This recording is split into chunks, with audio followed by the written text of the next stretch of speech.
La mer et la plage ont retrouvé leurs habitudes et leur quiétude hivernale. Ils jouent.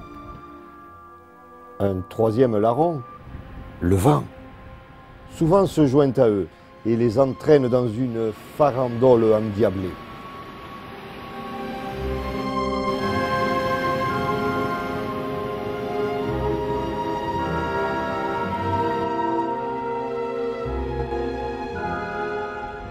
La vague, que la tramontane décoiffe, vient s'allonger sur le sable qui bouillonne de plaisir et donne vie au basalte endormi.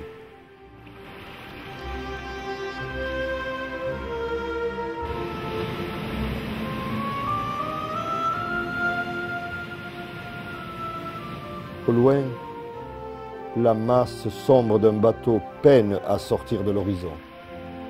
À quelques mètres, une mouette joue à saute-mouton sur les flots.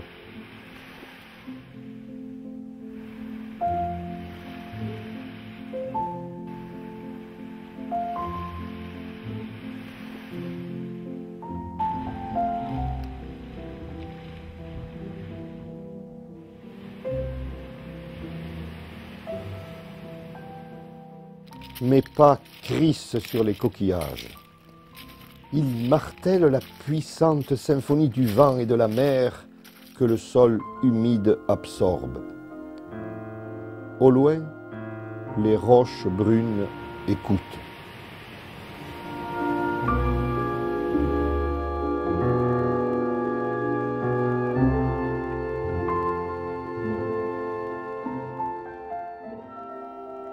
Quel torrent furieux a sculpté ce tronc d'arbre, ces épaves. Quel marin au long cours a jeté à la mer ses cordages usés, ses restes de filets.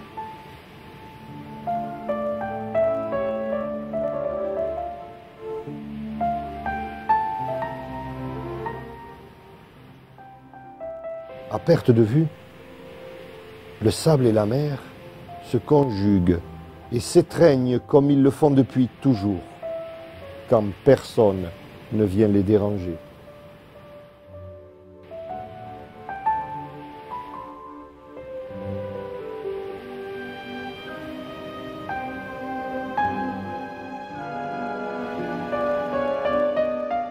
Face au vent violent, un goéland plane, majestueux. Beauté et perfection des courbes et des lignes qu'aucune carène, aucune œuvre humaine ne peuvent égaler. Mystère de la création.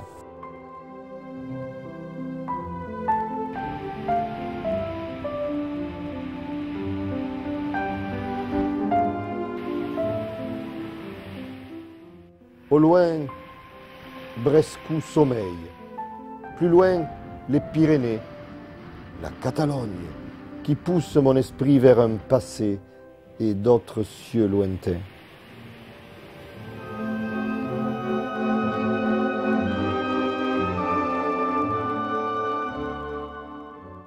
Quand la tramontane s'apaise, les nuages timidement se glissent dans le ciel sans bornes dont ils effacent l'azur arrogant. La mer, étonnée, en change de couleur.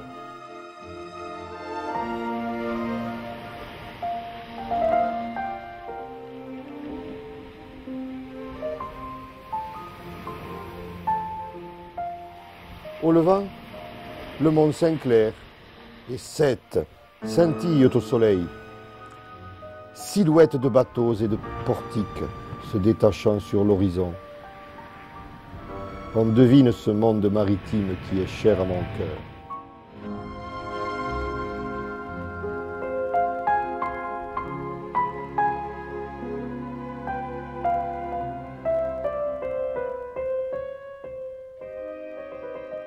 De très bonne heure, le soleil se couche à l'ouest, où l'attendent les nuages du versant atlantique dans lesquels se noie l'horizon.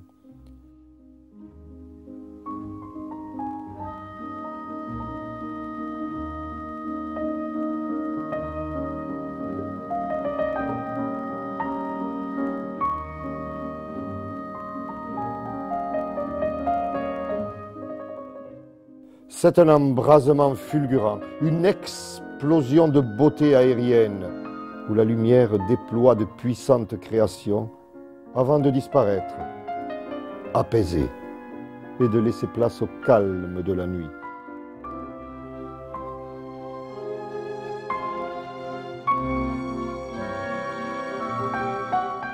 Contact avec des choses simples et éternelles, l'eau, le sable, l'horizon infini, la mer, si chère au poète languedocien, ce toit tranquille où marchent des colombes,